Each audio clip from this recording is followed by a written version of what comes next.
मुझसे अक्सर इंटरव्यू लेने वाले लोग पूछते हैं, हिंदी की कविता जो 1100 रुपए में थी, आपने जो पुराने लोग होंगे 1970 और 60 की हिंदी फिल्में देखी होंगी।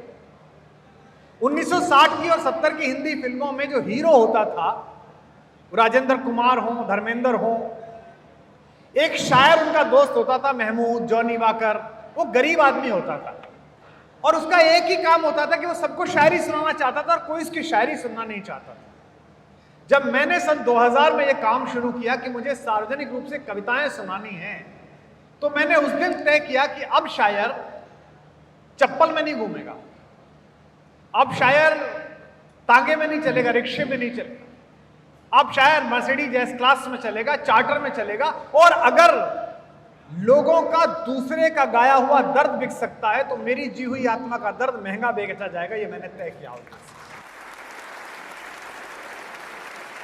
तात्पर्य यह है कि अगर आप तय कर लें कि आपको अपने आप को कैसे प्लेस करना है।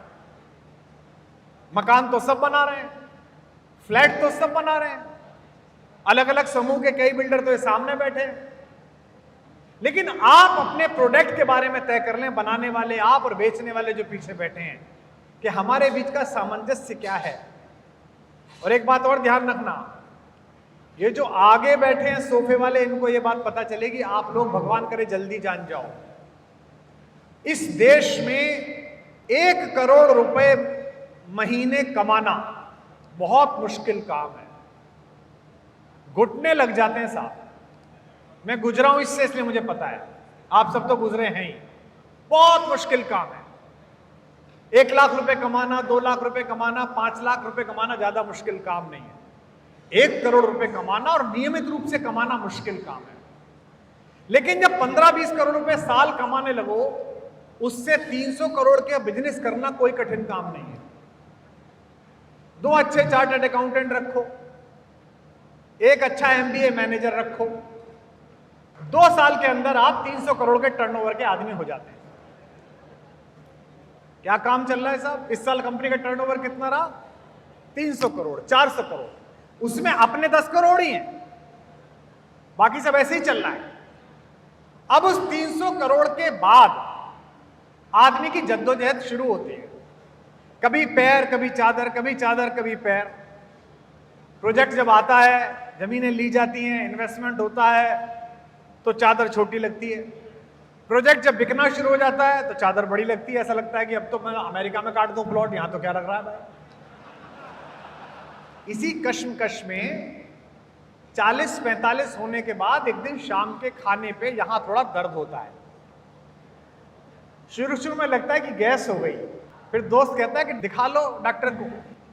तो डॉक्टर बताते हैं कि 2-3 नाली में कचरा जमा हो गया है, अब तेल छोड़ना पड़ेगा, चिंता छोड़नी पड़ेगी, स्ट्रेस छोड़ना पड़ेगा।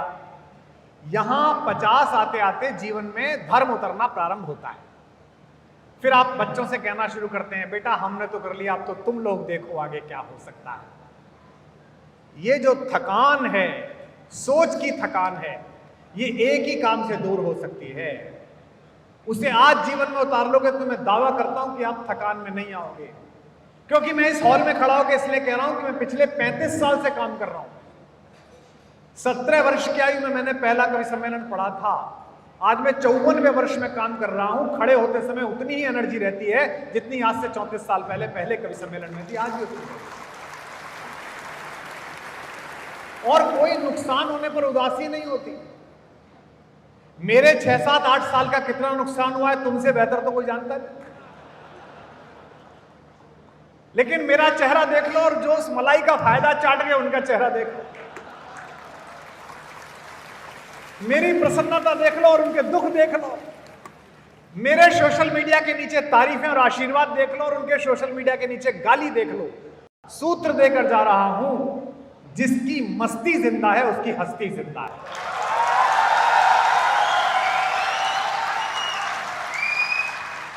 काम को करना तो आनंद की तरह करना।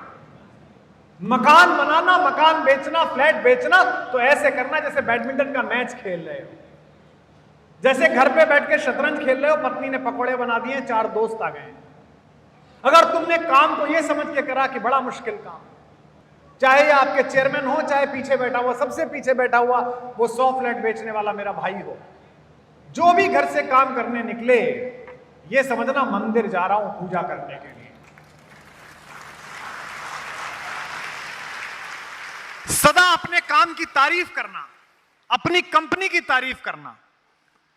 अगर ये कहते रहे कि बड़ा मुश्किल है, बहुत खराब माहौल है, रिसेशन आ गया, अब तो बिक ही नहीं रहा, प्रॉब्लम हो गई है, ये हो गया है, तो ये दुख तुम्हारे जीवन में परिणाम दुख ही लाएगा। और अगर किसी ने भी रात को उठा के भी पूछा कि काम कैसा चल रहा है, अरे बड़ी लक्ष्मी की कृपा है, माता की बड़ी कृपा है, रस बरस रहा है, 5 प्लॉट बेच दिए, 6 और बेचूंगा, बहुत शानदार हो जाएगा, आगे चलने वाला हूं, यही सुख तुम्हारे जीवन में सुख बनकर उतर जाएगा। मुझे लोग मिलते हैं दुखी, मैं उनसे कहता हूं कि क्यों दुखी हो? मेरे काम को लेके मुझसे ज्यादा दुनिया दुखी है। एयरपोर्ट पे जाता हूं तो सीआईएसएफ वाला मुझसे कहता है, भाई साहब बड़ा बुरा हुआ, पार्लियामेंट में दिखने चाहिए थे आप। मैंने कहा जो दिख रहे हैं उन्होंने क्या कर लिया? हरियाणा का एक लड़का स्कूल में पढ़ता था, 4th क्लास में, एक दिन छुट्टी मार दी, अगले दिन गया तो अध्यापक ने कहा, तू कल क्यों नहीं आया था? बोले गुरुजी कल मन नहीं था। अरे बोले कल भी आना चाहिए था। बोले हाँ गुरुजी नहीं आ पाया था। अरे बोले तुझे कल आना चाहिए था। लड़के को आया गुस्सा, बोले जो कल आए थे उन्हें कौन कलेक्टर बना लिया था ने? अरे आज पढ़ लूंगा। इतने दुखी लोग हैं। अब मैं कहता हूं जो चला गया, जो नहीं मिला, जिसकी संभावनाएं थी, जो हो सकता था, उसे गिनने के बजाय मैं गिनूं कि मुझे मिला क्या। पता नहीं लोग दुखी क्यों हैं। तुम जिस समय पैदा हुए हो दुनिया का सबसे सुंदर समय है। तुम जिस जगह पैदा हुए हो दुनिया की सबसे अच्छी जगह है। तुम जो काम कर रहे हो ये दुनिया का सबसे अच्छा काम है। पहले लोगों ने क्या किया था ये भूल जाओ। मेरे से भी लोग कहते थे, मैं जब आया कवि सम्मेलनों में आज से 30 साल पहले, तो मेरी एक दोस्त थी, कवित्री थी, कविता पढ़ती थी ग्वालियर की। तो मैं गीत भी सुनाता था और हंसाता भी था लोगों को। तो एक जगह है मैयर, जहां सरस्वती देवी का मंदिर है मध्य प्रदेश में।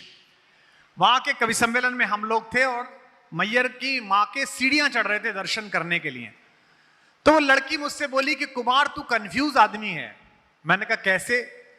बोले तू तय नहीं कर पा रहा है कि तुझे क्या बनना है। उस समय कवि सम्मेलनों के 2 सुपरस्टार पोइट थे जो सबसे बड़े स्टार थे। मैंने कहा मैं तेरी बात नहीं समझा। बोली तू तय तो कर कि तुझे सुरेंद्र शर्मा बनना है कि गोपाल दास नीरज बनना है। मैंने कहा ये तो दोनों बन गए, सुरेंद्र शर्मा बन गया, गोपाल दास नीरज बन गए, तो बन गए। बोले तुझे क्या बनना है? मैंने कहा मुझे कुमार विश्वास बनना है। आज तो आपने ताली बजाई, लेकिन उसने मुझसे ये पूछा था ये क्या होता है कुमार विश्वास? एक ब्रांड तो तय करना पड़ेगा। आज वो मिलती है तो मुझसे कहती है कि हिंदुस्तान का हर कवि लगभग कुमार विश्वास बनने की कोशिश करता है। और जो भी कवि मुझसे पूछता है कि मैं आप जैसा बनना चाहता हूं, मैं उससे कहता हूं मेरे जैसा मत बन, मैं बन चुका, तू अपने जैसा बन जो तू है। तो जितने लोग इस हॉल में बैठे हैं वो सब मॉडल हैं आने वाले कल के लिए, अगर खुद पर काम करना शुरू कर दें। जिन्होंने दुनिया में बड़ा काम करा है उनमें क्या सुरखाब के पर लगे हैं, उन्होंने क्या महत्वपूर्ण काम करा है।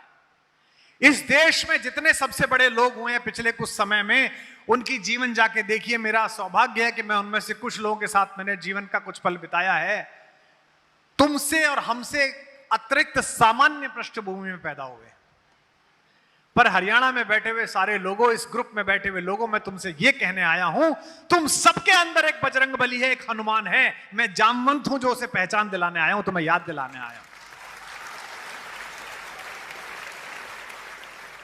मैं जब भी कोई नया काम शुरू करता हूं, मेरे पिताजी मेरी पत्नी से पूछते हैं कि अब क्या परेशानी है इसे। मेरे पिताजी को मुझ पर सदा शंका रहती है कि यार ये पता नहीं क्या करेगा। मैंने अभी पिछले दिनों, कोरोना के दिनों में जो काम किया आपने देखा होगा, 2500 जगहों पर कोविड सेंटर खुलवाए। उसी बीच मैंने अपने फार्म हाउस पर एक फिल्म लिख दी। तो मेरे पिताजी ने मेरी पत्नी से पूछा, इतनी पॉपुलैरिटी मिल गई है, इतनी लोकप्रियता है सब दुनिया में, और क्या चाहता है? मेरे दोस्त भी पूछते हैं कि क्या चाहता है, हिंदी के कवि को और क्या चाहिए। मैं कहता हूं कि ब्राजील के बीच पर, समुद्र तट पर, जिस दिन ब्राजीलियन लड़कियां सनबात करती हुई कोई दीवाना कहता है गा रही होंगी, उस दिन मैं मानूंगा कि मैंने आधा काम कर दिया।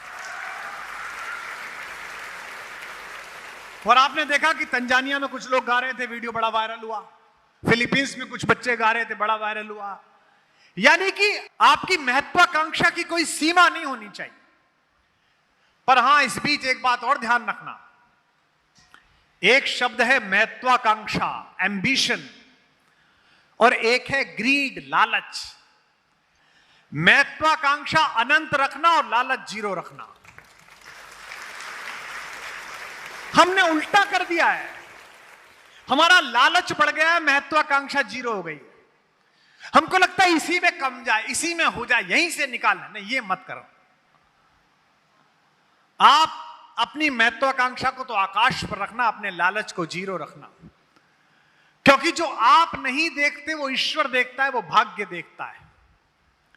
मैं अपने जीवन में जनता की नजरों में 3 बार 3 जगहों से पराजित हुआ हूं, और 2 बार जब पराजित हुआ, 3 बार जब पराजित हुआ, तीनों बार उन पराजयों ने मुझे ज्यादा बड़ी चीजें दिलाई। इसलिए अगर कोई नुकसान हो जाए, आप लोग कोई प्रोजेक्ट फेल हो जाए, किसी में आपकी रिकवरी कम आए, तो यह समझना कि भगवान आपको किसी बड़ी चुनौती के लिए तैयार कर रहा है। दोस्तों, चाहे आगे आपके चेयरमैन बैठे हो, चाहे पीछे आपके यहां का सामान्य कर्मचारी बैठा हो, चाहे मेरी व्यवस्था में लगे हुए साथी जो मुझे लेके आए वो बैठे हो, एक बात ध्यान रखना, कितने भी बड़े पद के हो और कितने भी बड़े ज्ञान के हो, जिस संस्थान में काम कर रहे हो उससे बड़े नहीं हो। अगर उससे बड़े बनने की कोशिश की तो संस्थान छोटा रह जाएगा और तुम समाप्त हो जाओगे।